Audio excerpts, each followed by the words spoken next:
Hello, I'm Simon Whistler. You're watching TopTenzNet, and in the video today, the top 10 conspiracy theories about the Titanic.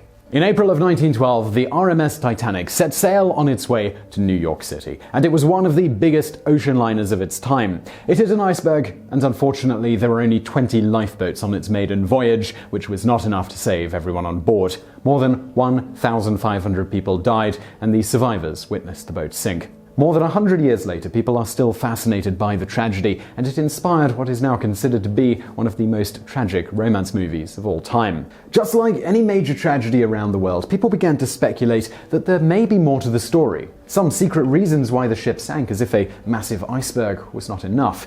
Well, in the video today, we're looking at 10 conspiracy theories surrounding the Titanic.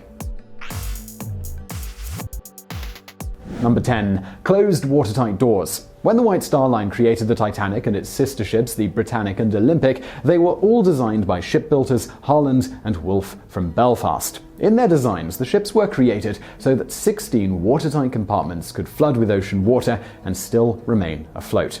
According to some theorists, they believe that these watertight doors did more harm than good. Some people believe that if it wasn't for the doors, the ship may have filled up with water evenly underneath the entire ship instead of just one side. The idea is that this may have bought the passengers enough extra time to escape. Keep in mind that these doors are the reason why the front of the boat dipped into the water after it hit the iceberg. These same passengers claim that if the water was more evenly distributed, it would have bought the passengers an additional 30 minutes of time to escape.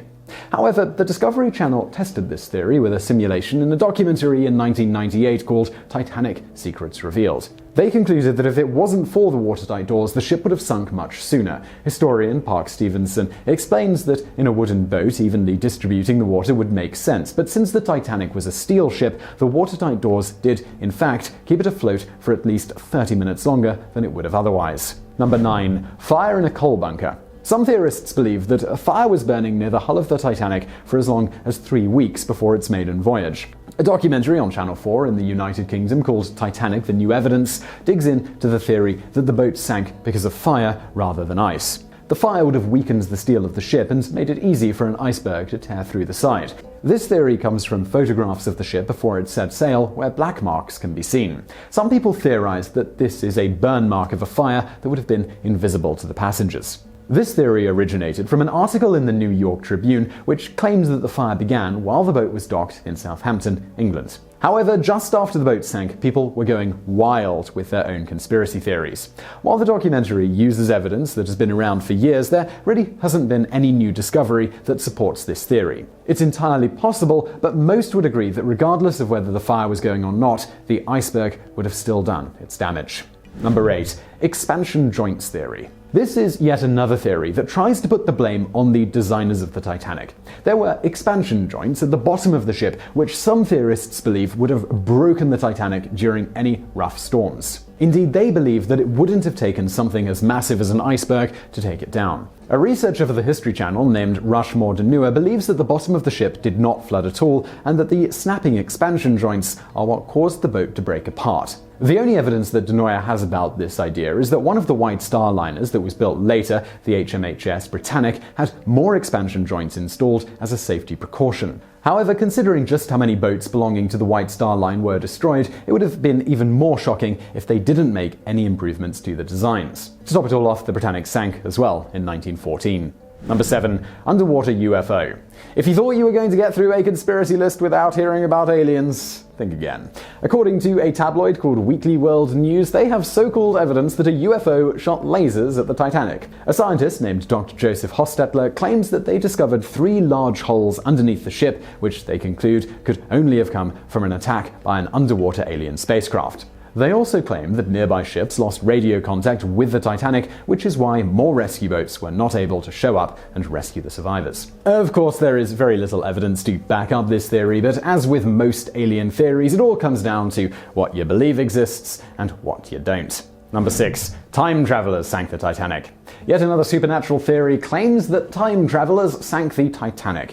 During an interview with a podcast called Star Talk, Neil deGrasse Tyson said, "It's been rumored that the reason why the Titanic sank is because in the future they invented a time machine and everyone wanted to go back to the Titanic to see the iceberg when it hits, and then it overloaded the Titanic and it sank. Of course, he was totally joking, but there are people out there who truly do believe in this theory. A website called Stranger Dimensions took this theory a bit further with their own spin on the idea, saying that the time travelers weren't tourists, but spies paid by JP Morgan to sabotage the ship in order to collide with the iceberg in order to claim the insurance money. Number 5. The Federal Reserve Scheme. Financier JP Morgan was the owner of White Star Line, and he had invested a significant amount of money into the Titanic. Before setting sail, he was working on a plan to create the American Federal Reserve to regulate the banking system. There were some outspoken critics of Morgan's ideas, and all of them had originally booked a trip on the ship. Their names were Benjamin Guggenheim, Isa Strauss, and David Astor.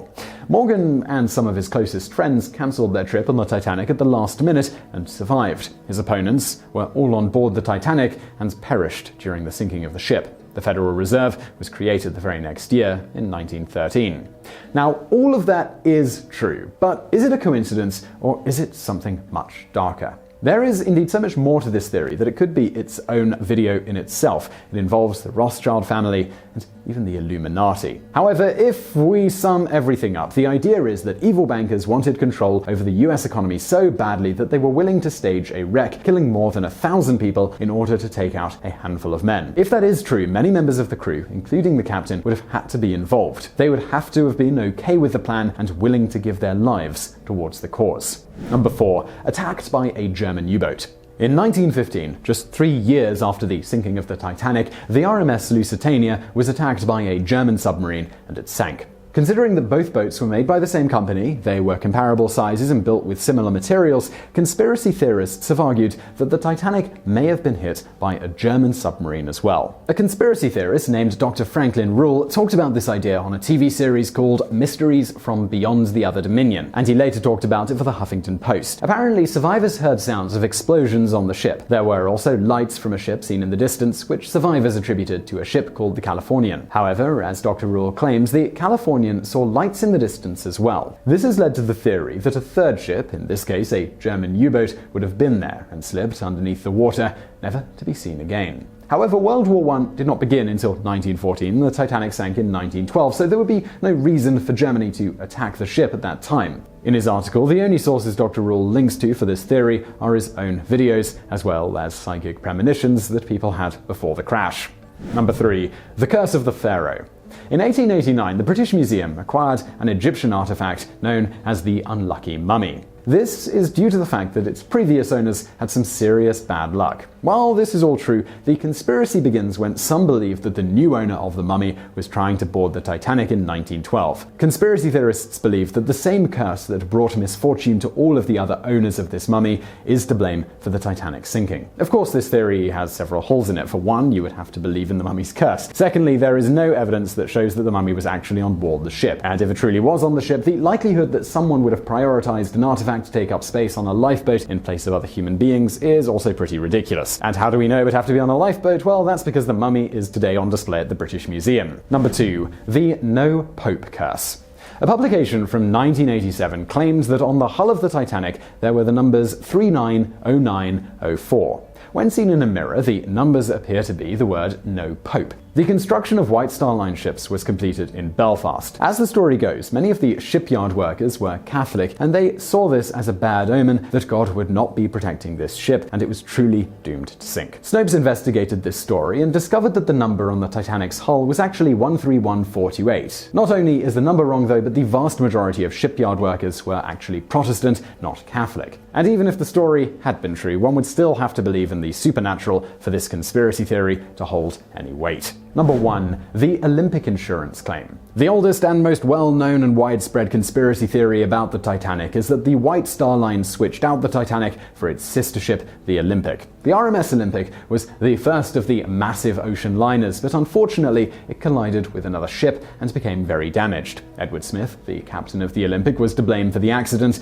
and White Star Line did not get any money from their insurance company to pay for the repairs. Smith became the captain of the Titanic as well, and he went down with the ship. Some theorists believe that the Olympic was quickly repaired with parts from the Titanic and set sail in the Titanic's place. Considering that the two ships look almost identical, people believe this must have been an easy switch. When it sank as well, the White Star Line was able to get millions from the insurance claim. However, in a documentary done by Sky, it was revealed that the dives from the wreckage of the Titanic found steel parts stamped with the number 401, which were all original Titanic parts. If it were actually the Olympic, as this theory claims, there would be at least some remnants of parts labeled with its serial number, which was 400, but there are none. This proves that the ship that sank was, in fact, the Titanic. Not only that, but there were roughly 15,000 Irish men working on these ships, and the sheer number of people means that the likelihood that all of them could have kept quiet about this secret is slim to none, especially after having a few pints in the pub. So I really hope you found that video interesting, and don't forget we put out brand new videos just like this every day of the week. So subscribe to this channel to get information about those. Also over there on the right, some videos from the archives that you might enjoy. And as always, thank you for watching.